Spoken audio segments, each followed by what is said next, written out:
सत श्री अकाल, welcome to व्यूबर trigo. मैं हाँ जितेंद्र। ਅੱਜ ਆਪਾਂ ਇੱਕ ਵੀਡੀਓ ਤੁਹਾਡੇ ਲਈ ਲੈ ਕੇ ਆਏ ਹਾਂ ਕਿ ਯੂਕੇ ਵੀਜ਼ਾ ਕਿਉਂ ਰਿਫਿਊਜ਼ ਕਰਦਾ ਹੈ। ਤੁਹਾਡੇ 'ਚ ਕਾਫੀ ਨੇ ਵੀਜ਼ਾ ਅਪਲਾਈ ਕੀਤੇ ਹੋਣਗੇ ਜਿਨ੍ਹਾਂ ਦੇ ਵੀਜ਼ਾ ਰਿਫਿਊਜ਼ ਵੀ ਹੋਏ ਹੋਣਗੇ ਯੂਕੇ ਤੋਂ, ਤੇ ਉਹਦੇ ਕਾਰਨ ਕੀ ਨੇ, ਕਿਉਂ ਵੀਜ਼ਾ ਰਿਫਿਊਜ਼ ਹੁੰਦੇ ਨੇ। ਤੇ ਜੇ ਤੁਸੀਂ ਆਉਣ ਵਾਲੇ ਟਾਈਮ 'ਚ ਪਲਾਨ ਕਰ ਰਹੇ ਯੂਕੇ ਦਾ ਵੀਜ਼ਾ ਅਪਲਾਈ ਕਰਨ ਲਈ, ਤੇ ਵੀਡੀਓ ਤੁਹਾਡੇ ਵਾਸਤੇ ਹੈ। ਇਸ ਵੀਡੀਓ ਨੂੰ ਐਂਡ ਤੱਕ ਜ਼ਰੂਰ ਦੇਖਣਾ। पूरी इन्फॉर्मेशन ये तुहानू मिलेगी, बहुत ही कम की इन्फॉर्मेशन तुहाडे लई होएगी। वो किहड़ियां गल्लां ने जिहदे करके यूके वीज़ा रिफ्यूज़ करदा है, ते जे उन्हां चीज़ां नूं तुसीं सही कर लैंदे हो तो तुहाडे वीज़ा दे जिहड़े चांस ने वो बहुत वधिया हो जाणगे। ते जे तुसीं साडा यूट्यूब चैनल सबसक्राइब नहीं किया होया तो सबसक्राइब जरूर कर देना, कि आने वाले टाइम 'च आपां होर भी जो वीडियो लैके आई वो तुहाडे तक पहुँचदी रहे। जिवें तुहानूं पता कि यूके दे वीज़ा काफ़ी रिफ्यूज़ हुंदे आ। यूके दा वीज़ा लैना इन्ना आसान नहीं है। ਉਹਦੇ ਕਾਰਨ ਹੁੰਦੇ ਨੇ ਕੰਟਰੀਜ਼ ਜਿਹੜੀਆਂ ਵੀ ਹੁੰਦੀਆਂ ਨੇ ਵੀਜ਼ਾ ਇਸ਼ੂ ਕਰਦੀਆਂ ਨੇ ਅਕੋਰਡਿੰਗ ਟੂ ਉਹਨਾਂ ਦੀ ਰਿਕੁਆਇਰਮੈਂਟ। ਕਿ ਯੂਕੇ ਇੱਕ ਬਹੁਤ ਛੋਟੀ ਕੰਟਰੀ ਆ, ਉਹਨਾਂ ਕੋਲ ਆਲਰੇਡੀ ਜਿਹੜੀ ਪੋਪੂਲੇਸ਼ਨ ਆ ਉਹ ਕਾਫੀ ਜ਼ਿਆਦਾ ਹੁੰਦੀ, ਉਹਨਾਂ ਦੇ ਏਰੀਆ ਦੇ ਹਿਸਾਬ ਨਾਲ ਉਹਨਾਂ ਕੋਲ ਲੋਕ ਕਾਫੀ ਨੇ, ਅਤੇ ਯੂਕੇ 'ਚ ਇਨਕਮ ਚੰਗੀ ਹੈ। ਇਹਦੇ ਕਰਕੇ ਜਿੰਨੇ ਵੀ ਇੱਥੋਂ ਲੋਕ ਜਾਂਦੇ ਆ ਜ਼ਿਆਦਾਤਰ ਉੱਥੇ ਸਟੇ ਕਰ ਜਾਂਦੇ ਆ, ਉਹ ਵਾਪਿਸ ਨਹੀਂ ਆਉਂਦੇ। ਯੂਕੇ ਨੂੰ ਇਸ ਚੀਜ਼ ਬਾਰੇ ਪਤਾ ਹੈ, ਇਸ ਕਰਕੇ ਜਦੋਂ ਵੀ ਵੀਜ਼ਾ ਦਿੰਦਾ ਤਾਂ ਪ੍ਰੋਫਾਈਲ ਨੂੰ ਦੇਖ ਕੇ ਦਿੰਦਾ ਕਿ ਤੇ ਜਿਹੜੀ ਪ੍ਰੋਫਾਈਲ 'ਚ ਉਹਨਾਂ ਨੂੰ ਲੱਗਦਾ ਹੈ ਕਿ ਇਹ ਵਾਪਿਸ ਆਉਣਗੇ ਉਸੇ ਕੇਸ ਦੇ ਵਿੱਚ ਵੀਜ਼ਾ ਦਿੰਦੇ ਆ। ਜੇ ਉਹਨਾਂ ਨੂੰ ਲੱਗਦਾ ਕਿਤੇ ਵੀ ਉਹਨਾਂ ਨੂੰ ਥੋੜ੍ਹਾ ਜਿਹਾ ਸ਼ੱਕ ਹੁੰਦਾ ਹੈ ਕਿ ਇਹ ਜਿਹੜਾ ਪਰਸਨ ਹੈ ਇਹ ਵਾਪਿਸ ਇੰਡੀਆ ਨਹੀਂ ਜਾਏਗਾ, ਆਪਣੀ ਹੋਮ ਕੰਟਰੀ 'ਚ ਵਾਪਿਸ ਨਹੀਂ ਜਾਏਗਾ, ਤਾਂ ਉਹਦਾ ਵੀਜ਼ਾ ਰਿਫਿਊਜ਼ ਕਰ ਦਿੰਦੇ ਨੇ। ਤੇ ਉਹ ਕਿਹੜੀਆਂ ਚੀਜ਼ਾਂ ਨੇ ਜਿਹੜੀਆਂ ਉਹ ਦੇਖਦੇ ਨੇ, ਤੁਹਾਡੀ ਪ੍ਰੋਫਾਈਲ ਦੇ ਵਿੱਚ ਕਿਵੇਂ ਦੀਆਂ ਚੀਜ਼ਾਂ ਹੋਣੀਆਂ ਚਾਹੀਦੀਆਂ ਨੇ, ਕਿਵੇਂ ਦੇ ਡਾਕੂਮੈਂਟ ਹੋਣੇ ਚਾਹੀਦੇ ਆ ਕਿ ਜਿਹਦੇ ਕਰਕੇ ਤੁਹਾਨੂੰ ਵੀਜ਼ਾ ਮਿਲ ਸਕੇ। ਸਭ ਤੋਂ ਵੱਡਾ ਇੱਕ ਜਿਹੜੀ ਪਹਿਲੀ ਗੱਲ ਹੈ ਉਹ ਹੈ ਤੁਹਾਡੇ ਫਾਈਨੈਂਸ਼ੀਅਲ ਡਾਕੂਮੈਂਟ। ਫਾਈਨੈਂਸ਼ੀਅਲ ਡਾਕੂਮੈਂਟ ਐਵੇਂ ਦੇ ਡਾਕੂਮੈਂਟ ਹੈ ਜੋ ਕਿ ਤੁਹਾਡੇ ਵੀਜ਼ਾ ਨੂੰ ਕਨਫਰਮ ਕਰਦੇ ਨੇ ਕਿ ਤੁਹਾਡਾ ਵੀਜ਼ਾ ਆਉਣਾ ਹੈ ਕਿ ਨਹੀਂ ਆਉਣਾ। ਜੇ ਤੁਸੀਂ ਫਾਈਨੈਂਸ਼ੀਅਲੀ ਸਟਰੋਂਗ ਹੋ, ਤੁਹਾਡੀ ਮੰਥਲੀ ਇਨਕਮ ਚੰਗੀ ਹੈ, ਨਾਲ ਦੀ ਨਾਲ ਤੁਹਾਡੇ ਕੋਲ ਹੋਰ ਪ੍ਰੋਪਰਟੀ ਵੀ ਹੈਗੀ ਹੈ, ਤੁਹਾਡੇ ਕੋਲ ਫਾਈਨੈਂਸ਼ੀਅਲ ਰਿਸੋਰਸਿਸ ਚੰਗੇ ਹੈਗੇ ਨੇ, ਅਤੇ ਜੇ ਤੁਹਾਡੇ ਫਾਈਨੈਂਸ਼ੀਅਲ ਰਿਸੋਰਸਿਸ ਚੰਗੇ ਹੁੰਦੇ ਨੇ ਤੁਹਾਡੇ ਵੀਜ਼ਾ ਦੇ ਚਾਂਸ ਚੰਗੇ ਰਹਿੰਦੇ ਨੇ। ਉਹ ਡਿਪੈਂਡ ਕਰਦਾ ਤੁਹਾਡੀ ਪ੍ਰੋਫਾਈਲ 'ਤੇ। ਜਦੋਂ ਵੀ ਡਾਕੂਮੈਂਟ ਲਾਉਂਦੇ ਹੋ ਤਾਂ ਆਪਣੇ ਫਾਈਨੈਂਸ਼ੀਅਲ ਡਾਕੂਮੈਂਟ ਜਿੰਨੇ ਵੀ ਹੈਗੇ ਆ ਤੁਹਾਡੇ ਕੋਲ ਉਹ ਲਾ ਸਕੋ, ਇਸ ਚੀਜ਼ ਦੀ ਕੋਸ਼ਿਸ਼ ਕਰੋ। ਫਾਈਨੈਂਸ਼ੀਅਲ ਡਾਕੂਮੈਂਟ ਦੇ ਵਿੱਚ ਕੀ ਆਉਂਦਾ, ਸਭ ਤੋਂ ਪਹਿਲੀ ਤੁਹਾਡੀ ਬੈਂਕ ਸਟੇਟਮੈਂਟ ਆਉਂਦੀ ਹੈ। ਬੈਂਕ ਸਟੇਟਮੈਂਟ ਤੁਹਾਡੀ ਬੜੇ ਮਾਇਨੇ ਰੱਖਦੀ ਹੈ ਕਿ ਤੁਸੀਂ ਕਿੰਨਾ ਬੈਲੈਂਸ ਸ਼ੋ ਕਰਦੇ ਹੋ। ਯੂਕੇ ਦੇ ਵਿੱਚ ਇੱਕ ਗਲਤੀ ਕਦੀ ਨਾ ਕਰਿਓ ਕਿ ਯੂਕੇ 'ਚ ਇੱਕਦਮ ਪੈਸਾ ਪਾ ਕੇ ਆਪਣੀ ਫਾਈਲ ਨਾ ਲਾਇਓ। ਤੁਹਾਡੀ ਜਿਹੜੀ ਪੇਮੈਂਟ ਹੈ ਉਹ ਪੁਰਾਣੀ ਹੋਣੀ ਚਾਹੀਦੀ ਹੈ। ਜੇ ਤੁਸੀਂ ਨਵੀਂ ਪੇਮੈਂਟ ਦੇ ਨਾਲ ਆਪਣੀ ਫਾਈਲ ਲਾ ਦਿੰਦੇ ਹੋ, ਹੁਣੇ ਤੁਸੀਂ ਪੈਸਾ ਪਾਇਆ ਹੋ, ਜੇ 6-7 ਲੱਖ ਰੁਪਏ ਤੁਸੀਂ ਪਾ ਦਿੱਤਾ ਅਤੇ ਆਪਣੀ ਫਾਈਲ ਲਾ ਦਿੱਤੀ, ਤੁਹਾਡਾ ਵੀਜ਼ਾ ਪੱਕਾ ਰਿਫਿਊਜ਼ ਹੋਏਗਾ। ਨਵੇਂ ਫੰਡ 'ਤੇ ਵੀਜ਼ਾ ਯੂਕੇ ਬਿਲਕੁਲ ਨਹੀਂ ਦਿੰਦਾ। ਅਤੇ ਹੁਣ ਫੰਡ 'ਤੇ ਵੀ ਹੈ ਕਿ ਫੰਡ ਤੁਸੀਂ ਕਿੰਨਾ ਲਾ ਰਹੇ ਹੋ। ਜੋ ਤੁਸੀਂ ਐਪਲੀਕੇਸ਼ਨ ਫਾਰਮ ਭਰਦੇ ਹੋ ਉਸ ਨੂੰ ਬੜੇ ਧਿਆਨ ਨਾਲ ਭਰਿਆ ਕਰੋ, ਕਿਉਂਕਿ ਐਪਲੀਕੇਸ਼ਨ ਫਾਰਮ 'ਤੇ ਤੁਹਾਡਾ ਵੀਜ਼ਾ ਬਹੁਤ ਡਿਪੈਂਡ ਕਰਦਾ ਹੈ। ਇਹਨਾਂ ਦਾ ਔਨਲਾਈਨ ਐਪਲੀਕੇਸ਼ਨ ਫਾਰਮ ਹੈ। ਔਨਲਾਈਨ ਐਪਲੀਕੇਸ਼ਨ ਫਾਰਮ ਦੇ ਵਿੱਚ ਹਰੇਕ ਚੀਜ਼ ਉਹ ਬੜੇ ਧਿਆਨ ਨਾਲ ਪੁੱਛਦੇ ਆ। ਹਰੇਕ ਚੀਜ਼ ਤੁਹਾਡੇ ਤੋਂ ਪੁੱਛੀ ਜਾਂਦੀ, ਤੁਹਾਡੀ ਫੈਮਿਲੀ ਬਾਰੇ ਪੁੱਛਿਆ ਜਾਂਦਾ, ਤੁਹਾਡੀ ਇਨਕਮ ਬਾਰੇ ਪੁੱਛਿਆ ਜਾਂਦਾ। ਈਵਨ ਕਿ ਤੁਸੀਂ ਯੂਕੇ ਦੇ ਵਿੱਚ ਘੁੰਮਣ ਜਾ ਰਹੇ ਹੋ ਤਾਂ ਤੁਹਾਡੀ ਕਿੰਨਾ ਆਪਣਾ ਬਜਟ ਬਣਾਇਆ ਹੋਇਆ, ਕਿੰਨੇ ਤੁਸੀਂ ਉੱਥੇ ਐਕਸਪੈਂਸ ਕਰੋਗੇ, ਇਸ ਚੀਜ਼ ਬਾਰੇ ਵੀ ਪੁੱਛਿਆ ਜਾਂਦਾ। ਜੇ ਤੁਸੀਂ ਉੱਥੇ ਲਿਖਿਆ ਹੋਇਆ ਕਿ ਤੁਸੀਂ 1 ਲੱਖ ਰੁਪਏ ਦਾ ਖਰਚ ਕੇ ਆਓਗੇ, ਤਾਂ ਵੀਜ਼ਾ ਅਫਸਰ ਨੂੰ ਪਤਾ ਹੈ ਕਿ ਯੂਕੇ ਜੇ ਜਾ ਰਹੇ ਹੋ ਤਾਂ ਤੁਹਾਡਾ ਖਰਚਾ ਜਿਹੜਾ ਨੋਰਮਲੀ 1 ਤੋਂ 1.5 ਲੱਖ ਹੋ ਸਕਦਾ, 2 ਲੱਖ ਤੱਕ ਵੀ ਤੁਹਾਡਾ ਖਰਚਾ ਹੋ ਸਕਦਾ। ਇਸ ਕਰਕੇ 2 ਲੱਖ ਤੱਕ ਖਰਚਾ ਹੋ ਰਿਹਾ, ਪਰ ਤੁਹਾਡੀ ਜਿਹੜੀ ਐਨੂਅਲ ਇਨਕਮ ਹੈ, ਹੁਣ ਇੱਥੇ ਇਹ ਵੀ ਵੇਖਿਆ ਜਾਏਗਾ ਤੁਸੀਂ ਸਾਲ 'ਚ ਕਿੰਨਾ ਕਮਾਉਂਦੇ ਹੋ। ਤੁਹਾਡੀ ITR 2.5 ਤੋਂ 3 ਲੱਖ ਦੀ ਹੈ ਜਾਂ 3.5 ਤੋਂ 4 ਲੱਖ ਦੀ ਹੈ, ਤਾਂ ਉਹ ITR ਬਿਲਕੁਲ ਬਹੁਤ ਘੱਟ ਹੈ ਤੁਹਾਡੇ ਲਈ, ਕਿਉਂਕਿ ਤੁਸੀਂ ਖਰਚਣ ਜਾ ਰਹੇ ਹੋ 2 ਲੱਖ ਰੁਪਈਆ ਅਤੇ ਸਾਲ 'ਚ ਤੁਸੀਂ ਕਮਾਉਂਦੇ ਹੋ 4 ਲੱਖ ਰੁਪਈਆ, ਯਾਨੀ ਕਿ ਆਪਣੀ 6 ਮਹੀਨੇ ਦੀ ਕਮਾਈ ਤੁਸੀਂ ਖਰਚਣ ਜਾ ਰਹੇ ਹੋ, ਉਹ ਵੀ ਸਿਰਫ ਘੁੰਮਣ ਵਾਸਤੇ। ਅਤੇ ਵੀਜ਼ਾ ਅਫਸਰ ਉੱਥੇ ਹੀ ਸਮਝ ਜਾਂਦਾ ਕਿ ਤੁਹਾਡੇ ਜਿਹੜੇ ਵੀਜ਼ਾ ਦੇ ਜਿਹੜਾ ਮੋਟਿਵ ਹੈ ਉਹ ਖਾਲੀ ਘੁੰਮਣਾ ਨਹੀਂ, ਤੁਸੀਂ ਇੱਥੇ ਇਲੀਗਲ ਹੋਣ ਵਾਸਤੇ ਆ ਰਹੇ ਹੋ, ਜਾਂ ਉੱਥੇ ਤੁਸੀਂ ਆ ਕੇ ਸਟੇ ਕਰੋਗੇ, ਉੱਥੇ ਪੈਸਾ ਕਮਾਉਣ ਦੀ ਕੋਸ਼ਿਸ਼ ਕਰੋਗੇ, ਉੱਥੇ ਤੁਹਾਡੇ ਵੀਜ਼ਾ ਦੇ ਜਿਹੜੇ ਚਾਂਸ ਨੇ ਬਿਲਕੁਲ ਘੱਟ ਜਾਂਦੇ ਨੇ। ਇਸ ਕਰਕੇ ਜਿਹੜੀ ਤੁਹਾਡੀ ਸਾਲ ਦੀ ਇਨਕਮ ਹੈ ਉਹ ਤੁਹਾਡੇ ਫਾਈਨੈਂਸ਼ੀਅਲ ਡਾਕੂਮੈਂਟ ਨਾਲ ਮੈਚ ਕਰਨੀ ਚਾਹੀਦੀ ਹੈ। ਤਾਂ ਜੋ ਤੁਹਾਡਾ ਉੱਥੇ ਖਰਚਾ ਆਉਣ ਵਾਲਾ ਉਹਦੇ ਹਿਸਾਬ ਨਾਲ ਤੁਹਾਡੀ ਐਨੂਅਲ ਇਨਕਮ ਚੰਗੀ ਹੋਣੀ ਚਾਹੀਦੀ ਹੈ। ਜੇ ਐਨੂਅਲ ਇਨਕਮ ਚੰਗੀ ਹੈ ਤਾਂ ਤੁਹਾਨੂੰ ਵੀਜ਼ਾ ਮਿਲਣ ਦੇ ਚਾਂਸ ਰਹਿੰਦੇ ਆ। ਜੇ ਤੁਸੀਂ ਜੋਬ ਕਰਦੇ ਪਏ ਹੋ ਅਤੇ ਸਾਲ ਦੀ ਤੁਹਾਡੀ ਜਿਹੜੀ ਸੈਲਰੀ ਹੈ ਉਹ 4 ਲੱਖ ਰੁਪਏ ਆ ਰਹੀ ਹੈ, ਇਹਦੇ ਨਾਲ ਹੋਰ ਵੀ ਆਪਣੀ ਇਨਕਮ ਸ਼ੋਅ ਕਰੋ। ਇਨਕਮ ਨਾਲ ਤੁਸੀਂ ਰੈਂਟ ਦੀ ਇਨਕਮ ਜੇ ਹੈਗੀ ਹੈ ਉਹ ਸ਼ੋਅ ਕਰ ਸਕਦੇ ਹੋ, ਜਾਂ ਫਿਰ ਤੁਸੀਂ ਆਪਣੀ ਜੇ ਐਗਰੀਕਲਚਰ ਦੀ ਹੈ ਜਾਂ ਕਿਸੇ ਬਿਜ਼ਨਸ ਤੋਂ ਆ ਰਹੀ ਹੈ ਜਾਂ ਕਿਸੇ ਵੀ ਥਰਡ ਸੋਰਸ ਤੋਂ ਆ ਰਹੀ ਹੈ, ਉਸ ਇਨਕਮ ਨੂੰ ਨਾਲ ਤੁਸੀਂ ਸ਼ੋਅ ਕਰ ਸਕਦੇ ਹੋ। ਜੇ ਤੁਸੀਂ ਆਪਣੀ ਵਾਈਫ ਨਾਲ ਟਰੈਵਲ ਕਰ ਰਹੇ ਹੋ ਤਾਂ ਉਹਨਾਂ ਦੀ ਜੋ ਇਨਕਮ ਹੈਗੀ ਆ ਉਹਨੂੰ ਵੀ ਨਾਲ ਤੁਸੀਂ ਐਡ ਨੂੰ ਕਰ ਸਕਦੇ ਹੋ ਕਿ ਉਹ ਜਿਹੜੀ ਇਨਕਮ ਹੈ ਉਹ ਵੀ ਤੁਹਾਡੀ ਇੱਕ ਫੈਮਿਲੀ ਦੇ ਵਿੱਚ ਆ ਰਹੀ ਹੈ। ਇਸ ਤਰੀਕੇ ਨਾਲ ਤੁਸੀਂ ਆਪਣੀ ਉਸ ਇਨਕਮ ਨੂੰ ਜਿਹੜੀ ਆ ਸਟਰੋਂਗ ਕਰ ਸਕਦੇ ਹੋ ਤੇ ਵੀਜ਼ਾ ਅਫਸਰ ਨੂੰ ਕਨਵਿੰਸ ਕਰ ਸਕਦੇ ਹੋ ਵੀਜ਼ਾ ਵਾਸਤੇ। ਬੜੀ ਇੱਕ ਗੱਲ ਯਾਦ ਰੱਖਿਓ, ਕੈਸ਼ ਸੈਲਰੀ ਬਿਲਕੁਲ ਨਾ ਦਿਖਾਇਓ। ਯੂਕੇ ਕੈਸ਼ ਸੈਲਰੀ ਤੇ ਵੀਜ਼ਾ ਨਹੀਂ ਦਿੰਦਾ। ਜੋ ਤੁਹਾਡੇ ਕੋਲ ਇਨਕਮ ਤੁਹਾਡੇ ਅਕਾਊਂਟ 'ਚ ਆ ਰਹੀ ਹੈ ਉਹੀ ਮੰਨੀ ਜਾਂਦੀ ਹੈ। ਕੈਸ਼ ਤੁਸੀਂ ਭਾਵੇਂ ਉਹਦੇ 'ਚ 20,000 ਰੁਪਇਆ ਲਿਖ ਦਿਓ, ਭਾਵੇਂ 40,000 ਰੁਪਇਆ ਮੰਥਲੀ ਲਿਖ ਦਿਓ, ਉਹਦੇ ਬੇਸ 'ਤੇ ਤੁਹਾਨੂੰ ਵੀਜ਼ਾ ਨਹੀਂ ਮਿਲਣ ਵਾਲਾ। ਵੀਜ਼ਾ ਤੁਹਾਡੀ ਜਿਹੜੀ ਅਕਾਊਂਟ ਦੇ ਵਿੱਚ ਇਨਕਮ ਆ ਰਹੀ ਆ ਉਹਦੇ 'ਤੇ ਮਿਲੇਗਾ, ਭਾਵੇਂ ਉਹ ਤੁਹਾਡੀ ਬਿਜ਼ਨਸ ਦੀ ਇਨਕਮ ਹੈ, ਭਾਵੇਂ ਤੁਹਾਡੀ ਉਹ ਸੈਲਰੀ ਦੀ ਇਨਕਮ ਹੈ, ਭਾਵੇਂ ਤੁਹਾਡੇ ਫਾਰਮਿੰਗ ਦੀ ਇਨਕਮ ਹੈ। ਅੱਜ ਕੱਲ੍ਹ ਫਾਰਮਿੰਗ ਦੇ ਵਿੱਚ ਵੀ ਜਦੋਂ ਤੁਸੀਂ ਫਸਲ ਵੇਚਦੇ ਹੋ ਉਹਦੀ ਜਿਹੜੀ ਪੇਮੈਂਟ ਆ ਉਹ ਵੀ ਅਕਾਊਂਟ 'ਚ ਆਉਂਦੀ ਹੈ, ਉਹ ਵੀ ਉੱਥੇ ਇਨਕਮ ਦਾ ਜਿਹੜਾ ਇੱਕ ਪ੍ਰੂਫ ਵਧੀਆ ਬਣ ਜਾਂਦਾ ਹੈ। ਇਸ ਕਰਕੇ ਜੋ ਵੀ ਤੁਹਾਡੇ ਕੋਲ ਇਨਕਮ ਹੈ, ਜੇ ਤੁਹਾਡੇ ਕੋਲ ਕਿਸੇ ਵੀ ਤਰ੍ਹਾਂ ਦੀ ਕੈਸ਼ ਇਨਕਮ ਆ ਰਹੀ ਹੈ ਉਹਦੇ ਪ੍ਰੂਫ ਰੱਖਣੇ ਸ਼ੁਰੂ ਕਰ ਦਿਓ, ਕਿਉਂਕਿ ਉਹਦੇ ਜੇ ਪ੍ਰੂਫ ਰੱਖਣੇ ਸ਼ੁਰੂ ਕਰ ਦੋਗੇ ਤੁਹਾਡੇ ਜਿਹੜੇ ਵੀਜ਼ਾ ਦੇ ਚਾਂਸ ਨੇ ਉਹ ਵੱਧਦੇ ਜਾਣਗੇ।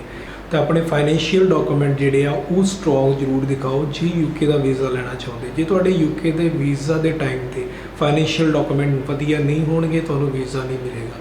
ਕਿਉਂਕਿ ਜੇ ਤੁਸੀਂ ਕਿਸੇ ਦਾ ਰਿਫਿਊਜ਼ਲ ਲੈਟਰ ਦੇਖਿਆ ਹੋਵੇ ਉਹਦੇ ਵਿੱਚ ਨਾਰਮਲੀ ਆ ਜਾਂਦਾ ਹੈ ਕਿ ਤੁਹਾਡੀ ਸਾਲ ਦੀ ਇਨਕਮ ਦਾ ਇੰਨੀ ਹੈ, ਤੁਸੀਂ ਖਰਚਣ ਇੰਨੇ ਜਾ ਰਹੇ ਹੋ। ਲਾਈਕ ਤੁਹਾਡੀ ਸਾਲ ਦੀ ਇਨਕਮ 4 ਲੱਖ ਹੈ, ਤੁਸੀਂ ਖਰਚਣ ਵਾਸਤੇ 2 ਲੱਖ ਰੁਪਇਆ ਜਾ ਰਹੇ ਹੋ, ਤਾਂ ਸਾਫ਼ ਕਹਿ ਦਿੰਦੇ ਆ ਕਿ ਤੁਸੀਂ ਆਪਣੀ ਹਾਫ ਇਨਕਮ ਯੂਕੇ ਦੇ ਵਿੱਚ ਸਪੈਂਡ ਕਰਨ ਆ ਰਹੇ ਹੋ। ਸਾਨੂੰ ਨਹੀਂ ਲੱਗਦਾ ਕਿ ਤੁਸੀਂ ਜੈਨੂਇਨ ਟਰੈਵਲਰ ਹੋ, ਇਸ ਕਰਕੇ ਤੁਹਾਡਾ ਵੀਜ਼ਾ ਰਿਫਿਊਜ਼ ਕਰ ਦਿੰਦੇ ਆ। ਇਹ ਵੀ ਇੱਕ ਰੀਜ਼ਨ ਹੈ। ਇਹਦੇ ਨਾਲ ਫਾਈਨੈਂਸ਼ੀਅਲ ਡਾਕੂਮੈਂਟ ਦੇ ਨਾਲ ਜੋ ਤੁਹਾਡੇ ਕੋਲ ਪ੍ਰਾਪਰਟੀ ਹੈ ਉਹ ਵੀ ਸ਼ੋਅ ਕਰ ਦਿਓ। ਹੋ ਸਕਦਾ ਤੁਹਾਡੀ ਇਨਕਮ 5 ਲੱਖ ਹੋਵੇ ਬਟ ਤੁਹਾਡੇ ਕੋਲ ਪ੍ਰਾਪਰਟੀ ਜਿਹੜੀ ਹੈ ਉਹ ਕਰੋੜ 2 ਕਰੋੜ ਦੀ ਪ੍ਰਾਪਰਟੀ ਤੁਹਾਡੇ ਕੋਲ ਹੈਗੀ ਹੈ।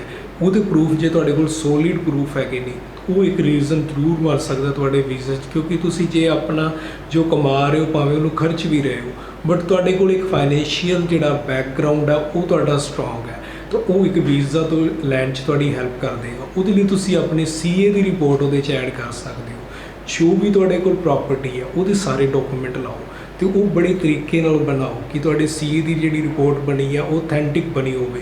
CA ਨੇ ਐਵੇਂ ਨਾ ਬਣਾਤੀ ਹੋਵੇ, ਕਿਉਂਕਿ ਉੱਥੇ CA ਦੀ ਰਿਪੋਰਟ ਦੇ ਵਿੱਚ ਵੀ ਕੁਝ ਲਿਖੇ ਹੋਏ ਵਰਡ ਕਰਕੇ ਵੀ ਵੀਜ਼ਾ ਰਿਜੈਕਟ ਹੋ ਜਾਂਦਾ ਹੈ।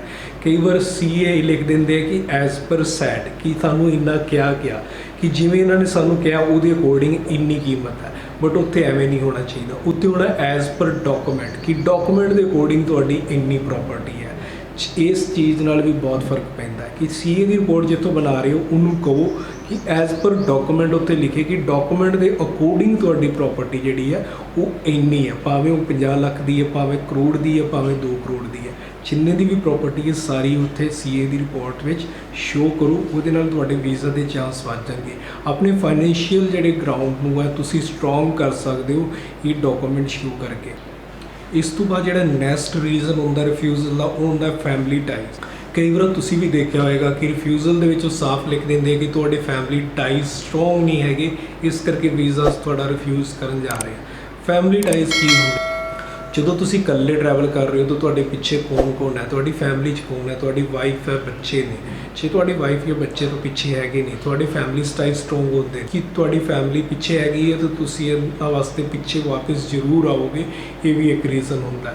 ਬਟ ਜੇ ਤੁਸੀਂ ਇਕੱਲੇ ਜਾ ਰਹੇ ਹੋ ਤਾਂ ਵੀਜ਼ਾ ਦੇ ਚਾਂਸ ਥੋੜ੍ਹੇ ਘੱਟ ਹੋ ਸਕਦੇ ਨੇ। ਬਟ ਜੇ ਤੁਹਾਡੇ ਨਾਲ ਬੱਚੇ ਨੇ, ਤੁਸੀਂ ਤੇ ਤੁਹਾਡੀ ਵਾਈਫ ਜਾ ਰਹੀ ਹੈ ਤੇ ਬੱਚੇ ਪਿੱਛੇ ਰਹਿ ਰਹੇ ਨੇ ਤਾਂ ਉਹਦੇ ਨਾਲ ਵੀਜ਼ਾ ਦੇ ਚਾਂਸ ਚੰਗੇ ਹੋ ਜਾਂਦੇ। ਕਿਉਂਕਿ ਜੇ ਤੁਸੀਂ ਦੋਵੇਂ ਟਰੈਵਲ ਕਰ ਰਹੇ ਹੋ ਤਾਂ ਵੀਜ਼ਾ ਅਫਸਰ ਨੂੰ ਲੱਗਦਾ ਹੈ ਕਿ ਇਹ ਜ਼ਰੂਰ ਵਾਪਸ ਆਉਣਗੇ ਕਿਉਂਕਿ ਇਹਨਾਂ ਦੇ ਬੱਚੇ ਪਿੱਛੇ ਹੈਗੇ ਨੇ। ਇਸ ਨਾਲ ਤੁਹਾਡੀ ਵੀਜ਼ਾ ਦੇ ਜਿਹੜੇ ਚਾਂਸ ਨੇ ਉੱਥੇ ਸਟਰੋਂਗ ਹੋ ਸਕਦੇ ਨੇ ਜੇ ਫੈਮਿਲੀ ਸਟਾਈਜ਼ ਹੈਗੇ ਨੇ।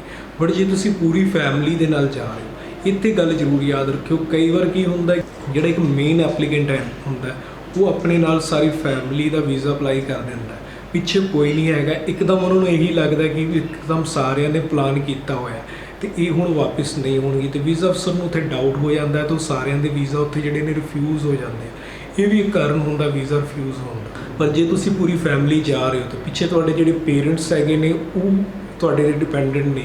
ਜੇ ਉਹ ਤੁਹਾਡੇ ਦੇ ਡਿਪੈਂਡੈਂਟ ਨੇ ਉਹਨਾਂ ਦੇ ਪ੍ਰੂਫ ਲਾ ਸਕਦੇ ਕਿ ਤੁਹਾਡੇ ਜਿਹੜੇ ਪੇਰੈਂਟਸ ਨੇ ਉਹ ਆਲਰੇਡੀ ਇੰਡੀਆ ਦੇ ਵਿੱਚ ਨੇ, ਉਹ ਤੁਹਾਡੇ ਦੇ ਡਿਪੈਂਡੈਂਟ ਨੇ। ਇਸ ਕਰਕੇ ਤੁਸੀਂ ਵਾਪਸ ਜ਼ਰੂਰ ਆਓਗੇ।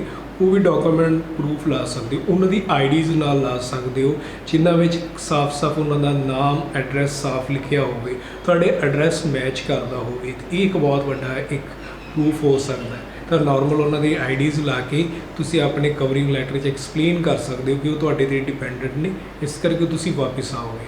ਉਹ ਵੀ ਇੱਕ ਸਟਰੋਂਗ ਫਾਈਲ ਕਰ ਦਿੰਦਾ ਹੈ, ਤਾਂ ਤੁਹਾਡੇ ਵੀਜ਼ਾ ਲੱਗਣ ਦੇ ਚਾਂਸ ਵਧੀਆ ਹੋ ਜਾਂਦੇ ਨੇ। ਜੇ ਤੁਸੀਂ ਇਹ ਚੀਜ਼ ਨਹੀਂ ਵਿਖਾਉਂਦੇ ਤਾਂ ਤੁਹਾਡਾ ਵੀਜ਼ਾ ਰਿਫਿਊਜ਼ ਹੋ ਜਾਂਦਾ। ਯੂਕੇ ਇਸ ਚੀਜ਼ ਤੋਂ ਵੀਜ਼ਾ ਕਾਫੀ ਰਿਫਿਊਜ਼ ਕਰਦਾ, ਕਿਉਂਕਿ ਕਾਫੀ ਫਾਈਲ ਲਾਉਣ ਲੱਗੇ ਮਿਸਟੇਕ ਕਰ ਦਿੰਦੇ ਆ ਕਿ ਫੈਮਲੀਜ਼ ਦੇ ਡਾਕੂਮੈਂਟ ਨਾਲ ਨਹੀਂ ਲਾਉਂਦੇ। ਜੇ ਫੈਮਲੀਜ਼ ਦੇ ਡਾਕੂਮੈਂਟ ਨਾਲ ਨਹੀਂ ਲੈ ਜਾਂਦੇ ਤਾਂ ਵੀਜ਼ਾ ਉਹਦੇ ਨਾਲ ਰਿਫਿਊਜ਼ ਹੋਣ ਦੇ ਚਾਂਸ ਵੱਧ ਜਾਂਦੇ ਨੇ, ਵੀਜ਼ਾ ਉੱਥੇ ਰਿਫਿਊਜ਼ ਕਰ ਦਿੱਤਾ ਜਾਂਦਾ। ਅਤੇ ਇਸ ਕਰਕੇ ਜਦੋਂ ਵੀ ਆਪਣੀ ਪ੍ਰੋਫਾਈਲ ਲਾਉਂਦੇ ਹੋ ਤਾਂ ਸਪੈਸ਼ਲੀ ਤੁਹਾਡਾ ਜਿਹੜਾ ਉੱਤੇ ਐਪਲੀਕੇਸ਼ਨ ਫੋਰਮ ਹੈ ਉਹਦੇ ਵਿੱਚ ਸਾਰੀ ਇਨਫੋਰਮੇਸ਼ਨ ਜ਼ਰੂਰ ਦਿਓ, ਆਪਣੇ ਪੇਰੈਂਟਸ ਦੀ, ਆਪਣੀ ਫੈਮਿਲੀ ਦੀ ਹਰੇਕ ਡਿਟੇਲ ਦਿਓ ਜੋ ਤੁਹਾਡੇ 'ਤੇ ਡਿਪੈਂਡੈਂਟ ਹੈ। ਹਰੇਕ ਇਨਫੋਰਮੇਸ਼ਨ ਉਹਦੇ ਜ਼ਰੂਰ ਲਿਖੋ, ਉਹਦੇ ਨਾਲ ਤੁਹਾਡੇ ਵੀਜ਼ਾ ਦੇ ਜਿਹੜੇ ਚਾਂਸ ਨੇ ਉਹ ਵਧੀਆ ਹੋ ਜਾਂਦੇ। ਨੈਕਸਟ ਜੋ ਚੀਜ਼ ਹੈ ਤੁਹਾਡੀ ਪ੍ਰੋਫਾਈਲ ਨੂੰ ਸਟਰੋਂਗ ਕਰ ਸਕਦੀ ਹੈ ਉਹ ਤੁਹਾਡੇ ਇਨਕਮ ਪ੍ਰੂਫ। ਜੇ ਤੁਹਾਡੀ ਇਨਕਮ ਪ੍ਰੂਫ ਤੁਹਾਡੀ ITR ਨਾਲ ਮੈਚ ਨਹੀਂ ਕਰਦੇ, ਉਹ ਵੀ ਇੱਕ ਰਿਫਿਊਜ਼ਲ ਦਾ ਰੀਜ਼ਨ ਹੁੰਦਾ ਹੈ। ਤੁਸੀਂ ਆਪਣੀ ਇਨਕਮ ਦਿਖਾ ਰਹੇ ਹੋ ਕਿ ਤੁਹਾਡੀ 6 ਲੱਖ ਇਨਕਮ ਆ ਰਹੀ ਹੈ, 7 ਲੱਖ ਇਨਕਮ ਆ ਰਹੀ ਹੈ, ਬਟ ITR ਦੇ ਵਿੱਚ ਤੁਸੀਂ 4 ਲੱਖ ਭਰੀ ਹੋਈ ਹੈ, ਤਾਂ ਉਹ ਇਨਕਮ ਪ੍ਰੂਫ ਤੁਹਾਡੀ ਪ੍ਰੂਵ ਨਹੀਂ ਹੋ ਪਾਉਂਦੀ, ਉਹਦੇ ਕਰਕੇ ਵੀਜ਼ਾ ਵੀ ਰਿਫਿਊਜ਼ ਹੋ ਜਾਂਦੇ। ਇਹ ਚੀਜ਼ ਦਾ ਖਾਸ ਧਿਆਨ ਰੱਖੋ, ਕਿਉਂਕਿ ਜਦੋਂ ਵੀ ਤੁਸੀਂ ਇਨਕਮ ਪ੍ਰੂਫ ਦੇ ਡਾਕੂਮੈਂਟ ਲਾ ਰਹੇ ਹੋ ਤਾਂ ਤੁਹਾਡੀ ਉਹ ITR ਦੇ ਨਾਲ ਜ਼ਰੂਰ ਮੈਚ ਕਰਨੀ ਚਾਹੀਦੀ। ਜਿੰਨੀ ਤੁਹਾਡੀ ਇਨਕਮ ਆਉਂਦੀ ਹੈ ਪਰ ਈਅਰ ਦੀ, ਉਨੀ ITR ਜ਼ਰੂਰ ਭਰੋ। ਭਾਵੇਂ ਐਗਰੀਕਲਚਰ ਦੀ ਇਨਕਮ ਹੈ ਤਾਂ ਉਹਨੂੰ ਆਪਣੀ ITR ਦੇ ਵਿੱਚ ਜ਼ਰੂਰ ਮੈਂਸ਼ਨ ਕਰੋ, ਅਤੇ ਐਗਰੀਕਲਚਰ ਦੇ ਡਾਕੂਮੈਂਟ ਆਪਣੀ ਪ੍ਰੋਫਾਈਲ ਦੇ ਵਿੱਚ ਜ਼ਰੂਰ ਲਾਓ, ਉਹਦੇ ਨਾਲ ਤੁਹਾਡੀ ਪ੍ਰੋਫਾਈਲ ਸਟਰੋਂਗ ਹੋਏਗੀ। ਜੇ ਤੁਹਾਡੀ ITR ਤੁਹਾਡੀ ਬੈਂਕ ਸਟੇਟਮੈਂਟ ਨਾਲ ਬੈਂਕ ਸਟੇਟਮੈਂਟ ਨਾਲ ਵੀ ਮੈਚ ਨਹੀਂ ਕਰਦੀ ਤਾਂ ਵੀ ਵੀਜ਼ਾ ਰਿਫਿਊਜ਼ ਹੋ ਜਾਂਦਾ। UK ਇਸ ਮਾਮਲੇ 'ਚ ਬਹੁਤ ਸਟ੍ਰਿਕਟ ਹੈ। UK ਹਮੇਸ਼ਾ ਦੇਖਦਾ ਹੈ ਕਿ ਤੁਹਾਡੀ ਫਾਈਨੈਂਸ਼ੀਅਲ ਇਨਕਮ ਜਿਹੜੀ ਹੈਗੀ ਆ ਉਹ ਮੈਚ ਕਰ ਰਹੀ ਹੈ ਤੁਹਾਡੀ ITR ਨਾਲ, ਤੁਹਾਡੀ ਸਟੇਟਮੈਂਟ ਨਾਲ ਵੀ ਮੈਚ ਕਰਦੀ ਹੈ ਕਿ ਨਹੀਂ ਕਰਦੀ। ਜੇ ਤੁਸੀਂ ਆਲਰੇਡੀ ਸ਼ੋ ਕੀਤਾ ਹੋਇਆ 10 ਲੱਖ ਰੁਪਈਆ, ਬਟ ਤੁਹਾਡੇ ਕੋਲ ਜਿਹੜੀ ਇਨਕਮ ਹੈ ਉਹ ਸਾਲ ਦੀ 4 ਲੱਖ ਰੁਪਈਆ, ਤਾਂ ਫਿਰ ਤੁਹਾਡਾ ਵੀਜ਼ਾ ਰਿਫਿਊਜ਼ ਹੋ ਸਕਦਾ ਹੈ। ਜਾਂ ਤਾਂ ਤੁਹਾਡੇ ਕੋਲ ਜਿਹੜਾ 10 ਲੱਖ ਰੁਪਈਆ ਉਹ 2-3 ਸਾਲ ਪੁਰਾਣਾ ਹੋਵੇ, ਤਾਂ ਆਪਣੀ ਸਟੇਟਮੈਂਟ ਕੋਸ਼ਿਸ਼ ਕਰੋ ਸਾਲ 2 ਸਾਲ ਪੁਰਾਣੀ ਵੀ ਲਾ ਸਕਦੇ ਹੋ। ਉਹਦੇ ਨਾਲ ਤੁਸੀਂ ਪ੍ਰੂਵ ਕਰ ਸਕਦੇ ਹੋ ਕਿ ਜਿਹੜਾ ਤੁਹਾਡੇ ਕੋਲ ਪੈਸਾ ਹੈ ਕਾਫੀ ਪੁਰਾਣਾ ਆਇਆ ਹੋਇਆ, ਉਹਦੇ ਨਾਲ ਤੁਹਾਡੇ ਵੀਜ਼ਾ ਦੇ ਜਿਹੜੇ ਚਾਂਸ ਨੇ ਉਹ ਵਧੀਆ ਹੋ ਜਾਂਦੇ ਨੇ। ਇਹ ਚੀਜ਼ ਦਾ ਧਿਆਨ ਰੱਖ ਕੇ ਆਪਣੀ ਫਾਈਲ ਲਾਓ, ਕਿਉਂਕਿ ਜੇ ਤੁਸੀਂ ਇਸ ਚੀਜ਼ ਨੂੰ ਪ੍ਰੂਫ ਕਰ ਦਿੰਦੇ ਹੋ, ਭਾਵੇਂ ਉਹ ਤੁਹਾਡੀ ਸੈਲਰੀ ਇਨਕਮ ਹੈ, ਭਾਵੇਂ ਤੁਹਾਡੀ ਬਿਜ਼ਨਸ ਇਨਕਮ ਹੈ, ਉਹ ਤੁਹਾਡੀ ITR ਅਤੇ ਬੈਂਕ ਸਟੇਟਮੈਂਟ ਨਾਲ ਜ਼ਰੂਰ ਮੈਚ ਕਰਨੀ ਚਾਹੀਦੀ ਹੈ। ਜੇ ਮੈਚ ਨਹੀਂ ਕਰਦੀ ਤੁਹਾਡਾ ਵੀਜ਼ਾ ਰਿਫਿਊਜ਼ ਹੋ ਸਕਦਾ। UK ਵਿੱਚ ਸਪੈਸ਼ਲੀ ਇਹ ਚੀਜ਼ ਹੈਗੀ ਹੈ। ਸ਼ੈਨਗਨ ਦੇ ਵਿੱਚ ਇਹ ਚੀਜ਼ ਇੰਨੀ ਜ਼ਿਆਦਾ ਨਹੀਂ ਵੇਖੀ ਜਾਂਦੀ, ਅਤੇ ਆਸਟ੍ਰੇਲੀਆ ਵਿੱਚ ਵੀ ਇੰਨਾ ਚੀਜ਼ ਨੂੰ ਜ਼ਿਆਦਾ ਗੌਰ ਨਾਲ ਨਹੀਂ ਦੇਖਿਆ ਜਾਂਦਾ, ਬਟ ਕੈਨੇਡਾ ਵੀ ਇਹ ਚੀਜ਼ ਦੇਖਦਾ ਅਤੇ UK ਵੀ ਦੇਖਦਾ। UK ਇਸ ਮਾਮਲੇ 'ਚ ਬਹੁਤ ਜ਼ਿਆਦਾ ਸਟ੍ਰਿਕਟ ਹੈ।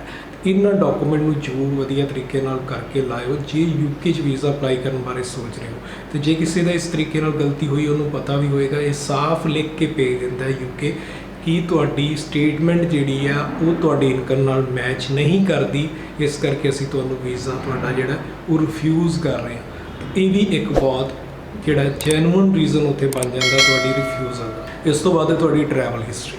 ਟਰੈਵਲ ਹਿਸਟਰੀ ਬਹੁਤ ਹੈਲਪ ਕਰਦੀ ਹੈ ਵੀਜ਼ਾ ਲੈਣ 'ਚ। ਵਿਦਆਊਟ ਟਰੈਵਲ ਹਿਸਟਰੀ ਜ਼ਰੂਰ ਵੀਜ਼ਾ ਆਉਂਦੇ ਨੇ, ਹਰੇਕ ਕੰਟਰੀ ਦੇ ਆਉਂਦੇ ਨੇ। UK ਦੇ ਵੀ ਆਉਂਦੇ ਨੇ, ਕੈਨੇਡਾ ਦੇ ਵੀ ਵੀਜ਼ਾ ਵਿਦਆਊਟ ਟਰੈਵਲ ਹਿਸਟਰੀ ਆਉਂਦੇ ਨੇ, US ਦੇ ਵੀ ਵਿਦਆਊਟ ਟਰੈਵਲ ਹਿਸਟਰੀ ਆਉਂਦੇ ਨੇ। ਬਟ ਟਰੈਵਲ ਹਿਸਟਰੀ ਕਿਵੇਂ ਕੰਮ ਆਉਂਦੀ ਹੈ? ਜੇ ਤੁਹਾਡੀ ਪ੍ਰੋਫਾਈਲ ਵਧੀਆ ਨਹੀਂ, ਜਿਵੇਂ ਮੈਂ ਗੱਲ ਕਹੀ ਕਿ 4 ਲੱਖ ਤੁਹਾਡੀ ਸਾਲ ਦੀ ਇਨਕਮ ਹੈ, ਜੇ 2 ਲੱਖ ਰੁਪਏ ਤੁਸੀਂ ਖਰਚਣ ਜਾ ਰਹੇ UK ਦੇ ਟਰੈਵਲ 'ਤੇ, ਤੁਹਾਡਾ ਵੀਜ਼ਾ ਰਿਫਿਊਜ਼ ਹੋ ਸਕਦਾ ਹੈ। ਬਟ ਜੇ ਤੁਹਾਡੇ ਟਰੈਕ ਵਧੀਆ, ਟਰੈਵਲ ਹਿਸਟਰੀ ਵਧੀਆ, ਤੁਸੀਂ ਆਲਰੇਡੀ ਏਸ਼ੀਅਨ ਕੰਟਰੀਆਂ ਟਰੈਵਲ ਕੀਤੀਆਂ ਹੋਈਆਂ, ਨਾਲ ਸ਼ੈਂਗਨ ਟਰੈਵਲ ਕੀਤੀ ਹੋਈ ਹੈ, ਅਤੇ ਨਾਲ ਤੁਸੀਂ ਹੋਰ ਇੱਕ ਵਧੀਆ ਕੰਟਰੀ ਟਰੈਵਲ ਕੀਤੀ ਹੋਈ, ਆਸਟ੍ਰੇਲੀਆ, ਨਿਊਜ਼ੀਲੈਂਡ, ਐਵੇਂ ਕੋਈ ਟਰੈਵਲ ਕੀਤਾ ਹੋਇਆ, ਤਾਂ ਤੁਹਾਨੂੰ UK ਵੀਜ਼ਾ ਫਿਰ ਵੀ ਦੇ ਦੇਗਾ, ਕਿਉਂਕਿ ਉਹਨੂੰ ਲੱਗੇਗਾ ਕਿ ਇਹ ਘੁੰਮਣ ਦੇ ਸ਼ੌਕੀਨ ਨੇ, ਇਹ ਜਾਂਦੇ ਨੇ 6 ਮਹੀਨੇ ਜਾਂ ਸਾਲ ਬਾਅਦ, ਇੱਕ ਜੈਨੂਅਨ ਟਰੈਵਲਰ ਨੇ, ਅਤੇ ਇਹ ਵਾਪਸ ਇੰਡੀਆ ਜਾਣਗੇ, ਇਸ ਕਰਕੇ ਤੁਹਾਡਾ ਵੀਜ਼ਾ ਉੱਥੇ ਲੱਗ ਸਕਦਾ। ਇੱਥੇ ਹੈਲਪ ਕਰਦੀ ਹੈ ਤੁਹਾਡੀ ਟਰੈਵਲ ਹਿਸਟਰੀ। ਤੁਹਾਡੀ ਸਟਰੋਂਗ ਫਾਈਲ ਨਹੀਂ ਹੈਗੀ, ਤੁਹਾਡੀ ਟਰੈਵਲ ਹਿਸਟਰੀ ਤੁਹਾਡੀ ਉੱਥੇ ਹੈਲਪ ਕਰ ਦਿੰਦੀ ਹੈ, ਬਟ ਬਿਲਕੁਲ ਵੀਕ ਪ੍ਰੋਫਾਈਲ 'ਚ ਨਹੀਂ ਹੈਲਪ ਕਰਦੀ। ਬਟ ਜੇ ਵੀਕ ਫਾਈਲ ਹੋਏਗੀ ਤੁਹਾਡਾ ਸ਼ੈਂਗਨ ਵੀਜ਼ਾ ਨਹੀਂ ਆਏਗਾ। ਸ਼ੈਂਗਨ ਵੀਜ਼ਾ ਆਇਆ ਮਤਲਬ ਤੁਹਾਡੀ ਪ੍ਰੋਫਾਈਲ ਵਧੀਆ, ਪ੍ਰੋਫਾਈਲ ਵਧੀਆ, ਸ਼ੈਂਗਨ ਵੀਜ਼ਾ ਆਇਆ, UK ਦੇ ਅਕੋਰਡਿੰਗ ਇੰਨੀ ਪ੍ਰੋਪਰ ਨਹੀਂ ਹੈਗੀ, ਬਟ ਫਿਰ ਵੀ UK ਦੇ ਵੀਜ਼ਾ ਉੱਥੇ ਲੱਗ ਜਾਣਗੇ। ਬਟ ਤੁਸੀਂ ਆਲਰੇਡੀ ਬਸ ਏਸ਼ੀਅਨ ਕੰਟਰੀ ਘੁੰਮੀਆਂ ਹੋਈਆਂ, ਤੁਸੀਂ ਦੁਬਈ ਘੁੰਮਿਆ, ਸਿੰਗਾਪੁਰ, ਮਲੇਸ਼ੀਆ ਘੁੰਮਿਆ ਹੋਇਆ, ਹੋਰ ਕਿਸੇ ਕੰਟਰੀ ਤੁਸੀਂ ਅਜੇ ਟਰੈਵਲ ਨਹੀਂ ਕੀਤਾ, ਤੁਹਾਡੀ ਇਨਕਮ ਇੰਨੀ ਸੋਲਿਡ ਨਹੀਂ ਹੈਗੀ, ਤੁਸੀਂ ਇੱਕਦਮ ਯੂਕੇ ਦਾ ਵੀਜ਼ਾ ਅਪਲਾਈ ਕਰਤਾ ਤੁਹਾਡਾ ਵੀਜ਼ਾ ਰਿਫਿਊਜ਼ ਹੋ ਜਾਏਗਾ, ਕਿਉਂਕਿ ਤੁਹਾਡੇ ਕੋਲ ਇਨਕਮ ਵਧੀਆ ਨਹੀਂ, ਤੁਸੀਂ ਵਧੀਆ ਕੰਟਰੀ 'ਚ ਅਜੇ ਤੱਕ ਵੀਜ਼ਾ ਵੀ ਨਹੀਂ ਲਿਆ, ਤੁਸੀਂ ਡਾਇਰੈਕਟ ਯੂਕੇ ਫਾਈਲ ਲਾ ਰਹੇ ਹੋ ਤਾਂ ਯੂਕੇ ਵੀਜ਼ਾ ਤੁਹਾਡਾ ਰਿਫਿਊਜ਼ ਕਰ ਦੇਗਾ, ਇੱਥੇ ਤੁਹਾਡਾ ਵੀਜ਼ਾ ਰਿਫਿਊਜ਼ ਹੋ ਸਕਦਾ ਹੈ। ਇਸ ਚੀਜ਼ ਦਾ ਖਾਸ ਕਰਕੇ ਧਿਆਨ ਰੱਖ ਕੇ ਆਪਣੀ ਫਾਈਲ ਲਾਓ ਕਿ ਆਪਣੀ ਟਰੈਵਲ ਹਿਸਟਰੀ ਵਧੀਆ ਕਰਕੇ ਲਾਓ ਜੇ ਯੂਕੇ ਦਾ ਵੀਜ਼ਾ ਲੈਣਾ ਹੈ, ਜੇ ਤੁਹਾਡੀ ਪ੍ਰੋਫਾਈਲ ਵਧੀਆ ਨਹੀਂ, ਜੇ ਤੁਹਾਡੀ ਓਵਰਆਲ ਪ੍ਰੋਫਾਈਲ ਵਧੀਆ 8 ਤੋਂ 10 ਲੱਖ ਰੁਪਏ ਤੁਸੀਂ ਸਾਲ 'ਚ ਕਮਾਉਂਦੇ ਹੋ, ਤੁਹਾਡੇ ਕੋਲ ਪ੍ਰੋਪਰਟੀ ਬਹੁਤ ਸਟਰੋਂਗ ਹੈ, ਤੁਹਾਡੇ ਕੋਲ ਫਾਈਨੈਂਸ਼ੀਅਲ ਸਟਰੋਂਗ ਨੇ, ਫੈਮਿਲੀ ਟਾਈਜ਼ ਤੁਹਾਡੇ ਬੜੇ ਸਟਰੋਂਗ ਨੇ, ਤੁਹਾਡੀ ਮੰਥਲੀ ਇਨਕਮ ਬਹੁਤ ਵਧੀਆ ਆਉਂਦੀ ਹੈ, ਜੇ ਤੁਹਾਡੀ ਓਵਰਆਲ ਪ੍ਰੋਫਾਈਲ ਵਧੀਆ ਵਿਦਆਊਟ ਟਰੈਵਲ ਹਿਸਟਰੀ ਵੀ ਫਾਈਲ ਲਾਓਗੇ ਤੁਹਾਡਾ ਵੀਜ਼ਾ ਆ ਜਾਏਗਾ, ਤੁਹਾਡੇ ਵੀਜ਼ਾ ਆਉਣ ਦੇ ਚਾਂਸ ਵਧੀਆ ਰਹਿਣਗੇ। ਬਟ ਜੇ ਤੁਹਾਡੀ ਇਸ ਚੀਜ਼ ਨਾਲ ਵਧੀਆ ਨਹੀਂ ਹੈਗੀ ਤਾਂ ਤੁਹਾਡੀ ਪ੍ਰੋਫਾਈਲ ਉੱਥੇ ਰਿਜੈਕਟ ਹੋ ਜਾਏਗੀ ਜੇ ਬਿਨਾਂ ਟਰੈਵਲ ਹਿਸਟਰੀ ਤੋਂ ਆਪਣੀ ਫਾਈਲ ਉੱਥੇ ਲਾਓਗੇ। ਟਰੈਵਲ ਹਿਸਟਰੀ 'ਚ ਇੱਕ ਪੁਆਇੰਟ ਹੋਰ ਸਮਝਿਓ, ਕਈ ਵਾਰ ਕੀ ਹੁੰਦਾ ਕਿ ਇੱਕ ਸਿੰਗਲ ਬੰਦਾ ਜਦੋਂ ਆਪਣੀ ਫੈਮਿਲੀ ਦੀ ਫਾਈਲ ਲਾਉਂਦਾ ਉਹ ਪਹਿਲਾਂ ਜਿਹੜੇ ਟਰੈਵਲ ਕਰਦਾ ਉਹ ਇਕੱਲੇ ਕਰ ਦਿੰਦਾ ਕਿ ਮੈਂ ਆਪਣੇ ਪੈਸੇ ਬਚਾ ਲਾਂ, ਕਿ ਸਿੰਗਲ ਆਪਣੀ ਟਰੈਵਲ ਹਿਸਟਰੀ ਬਣਾ ਲਾ, 3-4 ਕੰਟਰੀਆਂ ਘੁੰਮ ਲਾ, ਉਸ ਤੋਂ ਬਾਅਦ ਪੂਰੀ ਫੈਮਿਲੀ ਨੂੰ ਨਾਲ ਲੈ ਕੇ ਜਾਂ ਤਾਂ ਸ਼ੈਂਗਨ 'ਚ ਫਾਈਲ ਲਾ ਦਿੰਦਾ ਜਾਂ ਯੂਕੇ 'ਚ ਫਾਈਲ ਲਾ ਦਿੰਦਾ। ਆਪਣੀ ਟਰੈਵਲ ਹਿਸਟਰੀ 'ਤੇ ਸੋਚਦਾ ਕਿ ਮੇਰੀ ਫੈਮਿਲੀ ਨੂੰ ਵੀ ਨਾਲ ਵੀਜ਼ਾ ਮਿਲ ਜਾਏਗਾ, ਇੱਥੇ ਇਹ ਮਿਸਟੇਕ ਬਹੁਤ ਵੱਡੀ ਹੁੰਦੀ ਹੈ। ਜੇ ਤੁਸੀਂ ਆਪਣੀ ਫੈਮਿਲੀ ਦਾ ਵੀ ਨਾਲ ਵੀਜ਼ਾ ਲੈਣਾ ਚਾਹੁੰਦੇ ਹੋ ਉਹਨਾਂ ਨੂੰ ਐਟਲੀਸਟ ਇੱਕ ਕੰਟਰੀ 'ਚ ਜ਼ਰੂਰ ਘੁਮਾਓ ਜਿੱਥੇ ਤੁਸੀਂ ਪੂਰੀ ਫੈਮਿਲੀ ਦੇ ਨਾਲ ਘੁੰਮ ਕੇ ਆਓ। ਏਸ਼ੀਅਨ ਕੰਟਰੀ ਤੁਸੀਂ ਰਸ਼ੀਆ ਜਾ ਸਕਦੇ, ਦੁਬਈ ਜਾ ਸਕਦੇ, ਕਿਸੇ ਵੀ ਕੰਟਰੀ 'ਚ ਆਪਣੀ ਫੈਮਿਲੀ ਨੂੰ ਜ਼ਰੂਰ ਨਾਲ ਲੈ ਕੇ ਜਾਓ ਜੇ ਤੁਹਾਡਾ ਪਲਾਨ ਹੈ ਸ਼ੈਂਗਨ ਦੇ ਵਿੱਚ ਜਾਣ ਦਾ ਜਾਂ ਯੂਕੇ 'ਚ ਫਾਈਲ ਲਾਉਣ ਦਾ। ਬਟ ਜੇ ਤੁਹਾਡੀ ਇਕੱਲੇ ਦੀ ਟਰੈਵਲ ਹਿਸਟਰੀ ਹੈ, ਨਾਲ ਤੁਹਾਡੀ ਫੈਮਿਲੀ ਦੀ ਕੋਈ ਟਰੈਵਲ ਹਿਸਟਰੀ ਨਹੀਂ ਹੈਗੀ, ਤੁਸੀਂ ਸ਼ੈਂਗਨ ਜਾਂ ਯੂਕੇ ਦੇ ਵਿੱਚ ਜਦੋਂ ਫਾਈਲ ਲਾਓਗੇ ਤੁਹਾਡਾ ਵੀਜ਼ਾ ਰਿਫਿਊਜ਼ ਹੋ ਸਕਦਾ ਹੈ। ਯੂਕੇ ਸਪੈਸ਼ਲੀ ਤੁਹਾਡਾ ਵੀਜ਼ਾ ਰਿਫਿਊਜ਼ ਹੋ ਸਕਦਾ ਹੈ, ਸ਼ੈਂਗਨ ਫਿਰ ਵੀ ਸ਼ਾਇਦ ਵੀਜ਼ਾ ਦੇ ਦੇ, ਬਟ ਯੂਕੇ ਬਿਲਕੁਲ ਨਹੀਂ ਦੇਗਾ। ਜੇ ਤੁਸੀਂ ਆਪਣੀ ਫੈਮਿਲੀ ਨੂੰ ਨਾਲ ਲੈ ਕੇ ਸ਼ੈਂਗਨ ਟਰੈਵਲ ਕੀਤਾ ਹੋਇਆ ਤਾਂ ਫਿਰ ਯੂਕੇ ਵੀ ਤੁਹਾਨੂੰ ਵਿਦ ਫੈਮਿਲੀ ਵੀਜ਼ਾ ਦੇ ਦੇਗਾ। ਕੈਨੇਡਾ 'ਚ ਉਸ ਤੋਂ ਬਾਅਦ ਲਾਓਗੇ ਕੈਨੇਡਾ ਵੀ ਦੇ ਦੇਗਾ। ਬਟ ਇਸ ਚੀਜ਼ ਨੂੰ ਧਿਆਨ ਰੱਖ ਕੇ ਆਪਣੀ ਫਾਈਲ ਲਓ। ਟਰੈਵਲ ਹਿਸਟਰੀ ਇਸ ਤਰੀਕੇ ਨਾਲ ਬਣਦੀ ਹੈ। ਇਹ ਸਨ ਕੁਝ ਪੁਆਇੰਟ ਜਿਹਦੇ ਨਾਲ ਤੁਸੀਂ ਆਪਣੀ ਜਿਹੜੀ ਫਾਈਲ ਨੂੰ ਸਟਰੋਂਗ ਕਰ ਸਕਦੇ ਹੋ, ਯੂਕੇ ਦੇ ਰਿਫਿਊਜ਼ਲ ਤੋਂ ਬਚ ਸਕਦੇ ਹੋ। ਤੇ ਜੇ ਆਉਣ ਵਾਲੇ ਟਾਈਮ 'ਚ ਤੁਸੀਂ ਯੂਕੇ ਦਾ ਵੀਜ਼ਾ ਅਪਲਾਈ ਕਰਨ ਬਾਰੇ ਸੋਚ ਰਹੇ ਹੋ ਇਹਨਾਂ ਗੱਲਾਂ ਦਾ ਧਿਆਨ ਰੱਖ ਕੇ ਆਪਣੀ ਫਾਈਲ ਲਾਇਓ ਤਾਂ ਵੀਜ਼ਾ ਦੇ ਚਾਂਸ ਤੁਹਾਡੇ ਜਿਹੜੇ ਆ ਉਹ ਵਧੀਆ ਹੋਣਗੇ, ਤੁਹਾਡਾ ਵੀਜ਼ਾ ਦੇ ਚਾਂਸ ਚੰਗੇ ਰਹਿਣਗੇ, ਵੀਜ਼ਾ ਆ ਸਕਦਾ। ਜੇ ਅੱਜ ਦੀ ਵੀਡੀਓ ਚੰਗੀ ਲੱਗੀ ਹੋਵੇ ਇਹਨੂੰ ਲਾਈਕ ਐਂਡ ਸ਼ੇਅਰ ਜ਼ਰੂਰ ਕਰ ਦੇਣਾ ਤੇ ਮਿਲਦੇ ਆ ਫਿਰ ਆਪਾਂ ਨੈਕਸਟ ਵੀਡੀਓ 'ਚ। ਉਦੋਂ ਤੱਕ ਲਈ ਸਤਿ ਸ਼੍ਰੀ ਅਕਾਲ।